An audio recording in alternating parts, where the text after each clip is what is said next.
네, 안녕하세요. 윤앤리 퍼블리싱의 윤민입니다. 오늘은 2016년 6월 7일 화요일입니다. 오늘 에피소드 시작하겠습니다.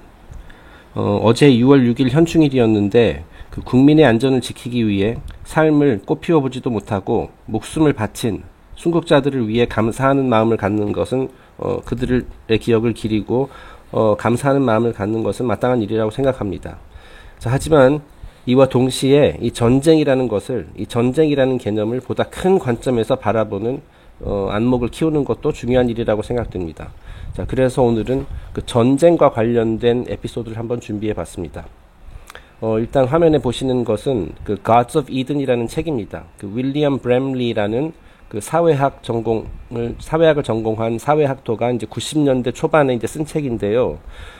이 사람이 이 책의 처음에 주제로 삼았던 게 뭐냐면은 이 전쟁이라는 것이 왜 일어나는가? 전쟁이 일어나는 원인이 뭔가? 자, 이런 것을 한번 내가 규명해 보겠다라고 해서 이제 본격적인 연구에 착수를 했거든요. 이제 말하자면 과거 아주 수천 년 전까지 거슬러 올라가는 주요 전쟁들에 대해서 연구를 한 거죠. 연구에 착수를 했는데, 그래서 이 사람이 이제 발견하게 된 모든 큰 전쟁의 공통점 중에 하나가 여기 보시는 세 번째 항목에서 보듯이 역사적으로 중요한 대부분의 전쟁들이 의도적으로 계획적으로 발발했으며 그 배후에는 거의 항상 그 많은 돈을 가진 자본가들이 있었다는 사실을 발견했다라는 거예요. 자, 그래서 이 모든 전쟁들의 패턴을 보니 이 자본가들이 여러 나라들을 이제 부추겨서 전쟁이 일어나게끔 꾸미고, 말하자면 공작을 하고, 이제 전쟁을 하기 위해서는 일단은 돈이 많이 필요하거든요. 거의 천문학적 규모의 돈이 필요하죠. 어느 시대를 막론하고.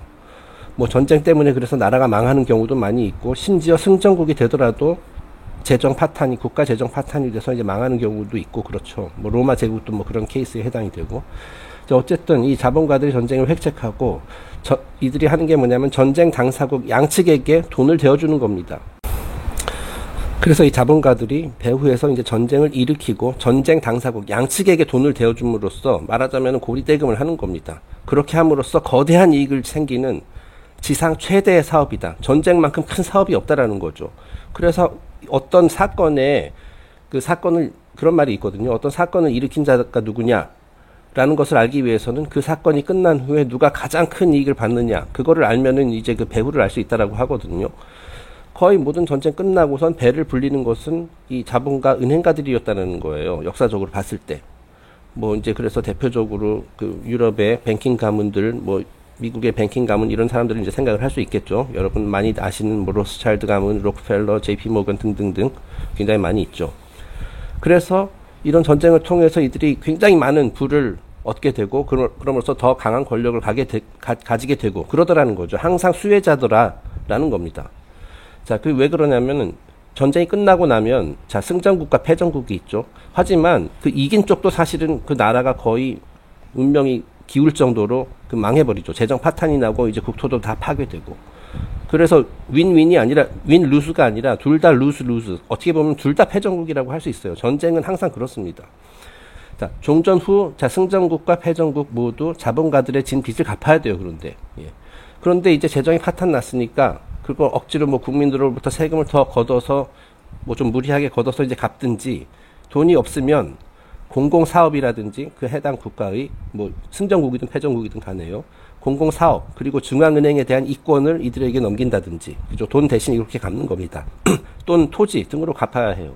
자, 그래서 이제 전쟁에 참전하는 나라들은 전부 다 더 가난해지고, 물론 이제 나중에 뭐 또 발전을 하겠지만은 어쨌든 일시적으로 그 당시에는 그 피해는 대부분 이제 뭐 국민들이 보겠죠, 아무래도. 그리고 이런 자본가들은 더 많은 이권과 더 많은 토지 등을 이제 챙기게 되고요. 자, 그리고 이제 이 사람이 또 내린 결론이 뭐냐면, 또 하나의 결론이 뭐냐면, 전쟁을 일으키는 자와 전쟁을 하는 자는 따로 있다. 이건 다 이해하시죠? 전쟁을 일으키는 자들, 즉 뭐 여기서는 이제 뭐 국가 지도자도 포함이 되고 이 자본가들도 포함이 되겠죠. 그들은 전쟁에 참전하지 않죠. 직접 관여하진 않고 이제 뒤에서 안전한 푹신푹신한 소파에 앉아서 이제 상황만 지켜보고, 전쟁을 하는 자, 즉 전장에 이제 투입되는 자들은 뭐 아시다시피 서민, 힘없는 집안의 뭐 자식들입니다. 젊은이들. 그래서 그런 분들이 이제 다 죽어나는 거죠. 어떻게 보면은 그냥 희생되는 겁니다. 이 누군가의 배를 더 불려주기 위해서. 그리고 실제로 뭐 우리나라도 보면 그렇잖아요. 그 전쟁이 나면 가장 누가 먼저 도망가실지 아시죠?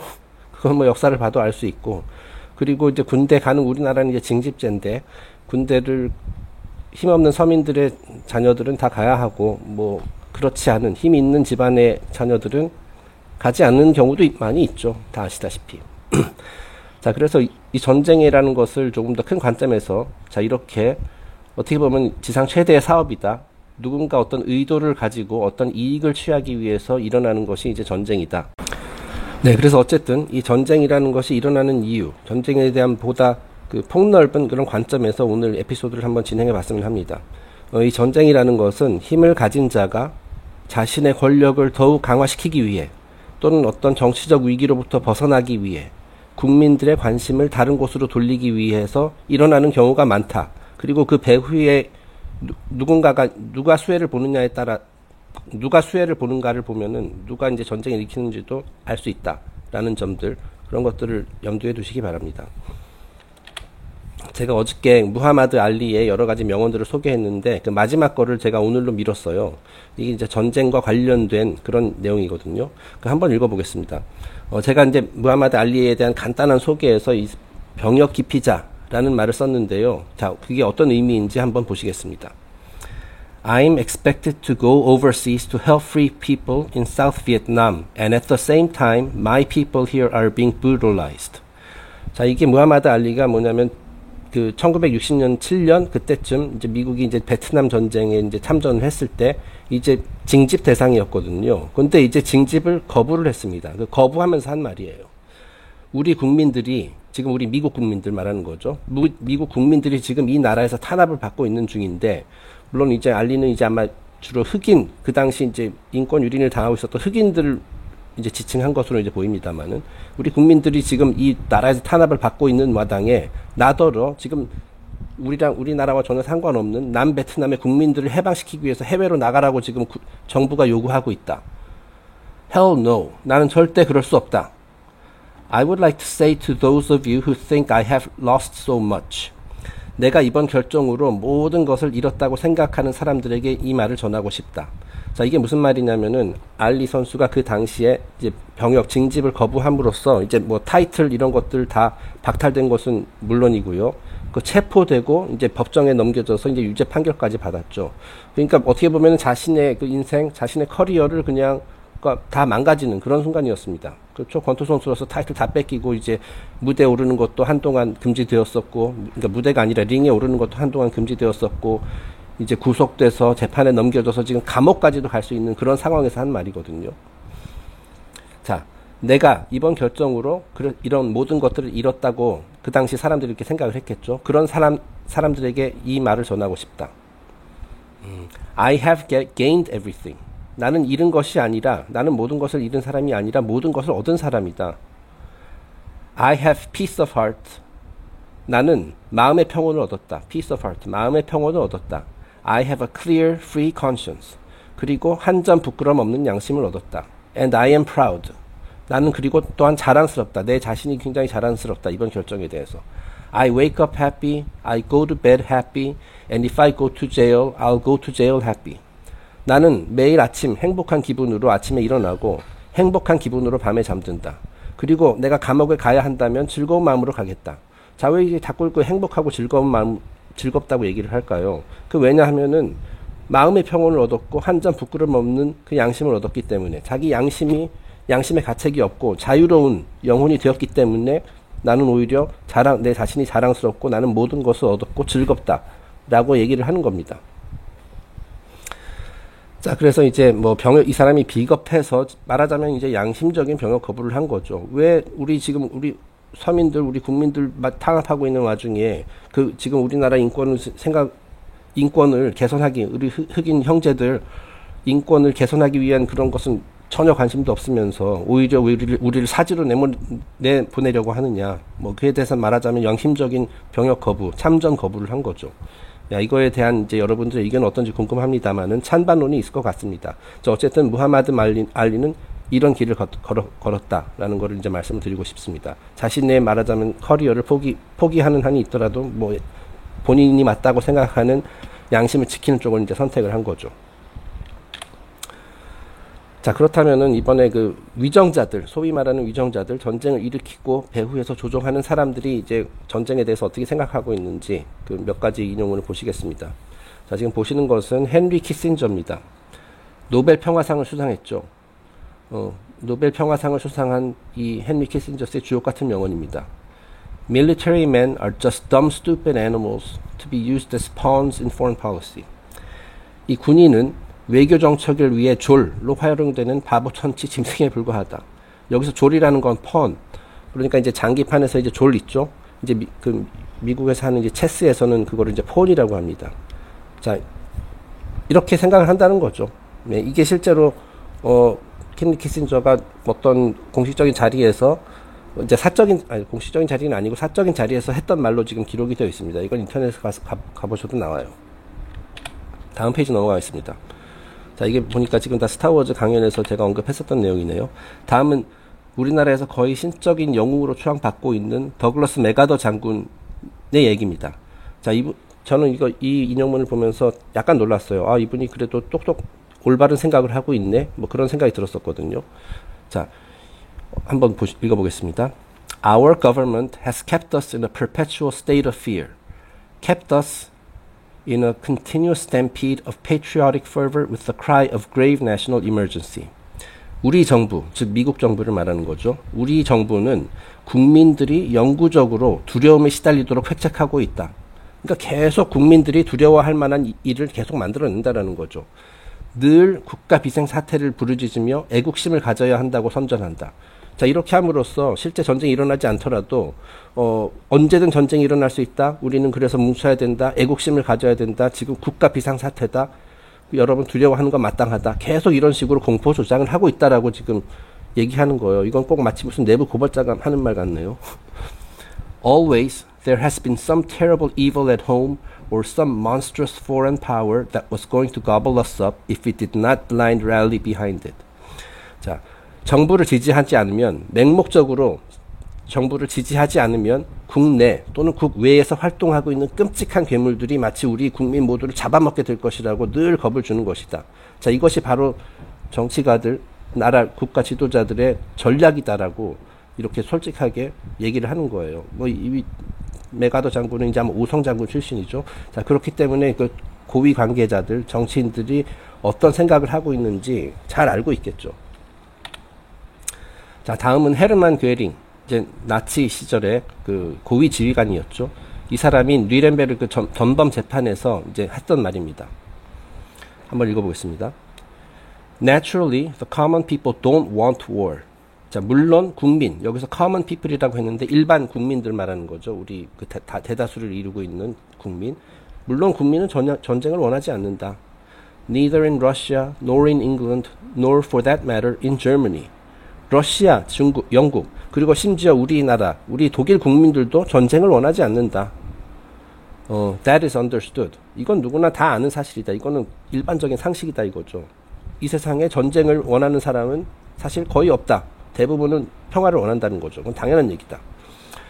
But after all, it is the leaders of the country who determine the policy, and it is always a simple matter to drag the people along.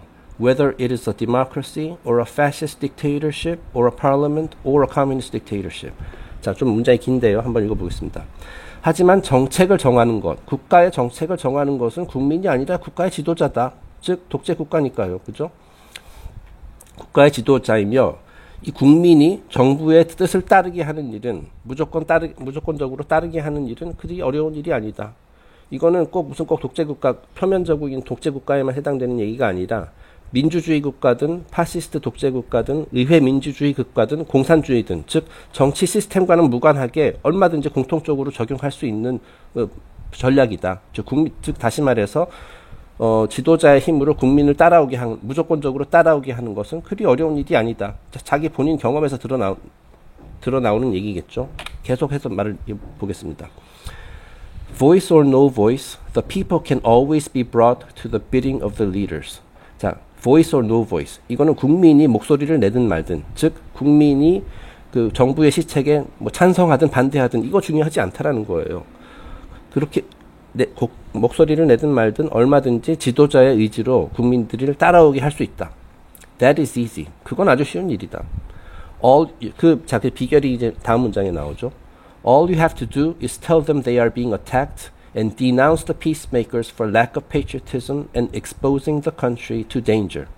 자, 지금 적이 쳐들어오고 있다라고 계속 주장을 하고, 그리고 평화를 부르짖는 자들, 즉 전쟁을 원하지 않는다고 이제 평화를 부르짖는 자들에게는 애국심이 부족하고 국가를 위험에 빠뜨리는 존재들이라고 몰아세우면 된다. 반역자들, 역적, 이렇게 이제 언론 등을 통해 가지고 악마로 묘사하면은 그러면 다 모든 게 해결이 된다는 거죠. It works the same in any country. 이와 같은 전략은 어느 국가에서나 통한다. 자, 그러니까 이제 정치인들이 이 애국심이라는 것을 자신의 목적 달성을 위해서 이용한다라는 거죠. 일종의 심리전입니다. 너 애국심이 부족해? 너 반역자야? 너 역적이야? 이런 식으로 몰아붙이면은 그 국민 여론이 그쪽을 향해서 가게 되어 있다. 그래서 따라오게 하는 것은 뭐 어렵지 않다라는 겁니다. 이게 뭐 정치 시스템과 무관하게 민주주의 국가에서도 그렇다는 겁니다. 결국은 이제 유죄 판결을 받아서 아마 그때 죽었죠. 자, 조금 전에 소개해드렸던 그 무하마드 알리가 이제 징집 명령을 받고 이제 거부를 했을 때 했었던 말. 자, 그 말을 보고 나서 이제 마틴 루터 킹 목사가 했었던 말이 또 떠올랐어요. 그래서 한번 옮겨봤습니다. Cowardice asks the question, is it safe? 자, 비겁한 사람, cowardice, 비겁함이라는 뜻이에요. 비겁한 사람은 내가 이 일을 했을 때 안전한가? 라고 물어본다. Expediency asks the question, is it politic? 어떤 편리함, 나에게 유리함, 그런 것을 추구하는 사람은 이 행동이 정치적으로 옳은가? 이 행동을 했을 때 혹시 욕을 먹게 되지 않을까? 그런 것을 이제 물어본다는 거죠. 그게 이제 판단 기준이 된다. Vanity asks the question, is it popular? 자, 허영심에 빠진 사람은 이 행동이 대세인가? 라고 묻는다. 자, 이게 대세냐 아니냐, 이게 판단 기준이 된다라는 거죠. 다시 한번 정리하자면, 비겁한 사람은 이게 안전한가? 이거 혹시 내가 이거 했을 때 나에게 무슨 위험이 닥치지 않을까? 이게 기준이고요.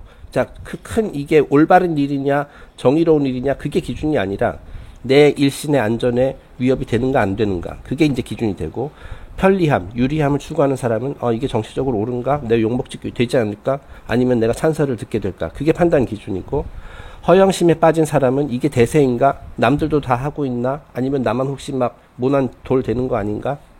뭐 그런 것과 이제 판단 기준이 된다라는 거예요. But conscience asks the question, is it right? 하지만 양심적인 사람, conscience라고 돼 있죠. 양심적인 사람의 판단 기준은 이게 옳은 일인가? 아니면은 잘못된 일인가? 정의로운 일인가? 정의롭지 않은가? 그게 이제 판단 기준이 된다는 얘기예요. 자, and there comes a time when one must take a position that is neither safe, nor politic, nor popular, but one must take it because it is right. 자, 누구에게나 자, 안전하지도 않고, 말하자면 나에게 위험이 될 수도 있고, 편리하지도 않고, 즉 나에게 어떤 불리한 결과로 작용할 수도 있고, 대세도 아니지만 옳다는 이유로 결단을 내려야 하는 순간이 찾아온다. 자, 누구에게나 그런 그런 결단의 순간, 옳기 때문에 그 일을 해야 하는 그런 순간이 찾아온다라는 거죠. 말하자면 이제 무하마드 알리 같은 경우는 이제 저기 태평양을 건너서 베트남 전쟁에 본인이 생각했을 때는 이건 불이라고 생각을 하는데, 그런 전쟁에 참여해야 하는, 참전해야 하는, 강제적으로 참전해야 하는 그런 결단이 순간이 왔을 때 이제 무하마드 알리는 자신이 옳다라고 생각한 결단을 내린 거죠. 자, 그래서 이런 관점에서 제가 어느 쪽이 더 옳다라고 제가 이제 두둔하는 것은 아니고, 여러분들도 한번 전쟁이라는 개념을 좀 더 큰 관점에서 보시고, 무하마드 알리의 선택이 과연 옳았느냐, 아니면은 저거는 진짜 비겁한 자의 그거였다, 도피였다, 그거를 여러분들의 생각은 다 다를 것으로 여겨집니다만은 한번 깊게 생각해보는 그런 계기가 되었으면 하는 마음입니다. 네, 오늘 에피소드 여기서 마치겠습니다. 감사합니다.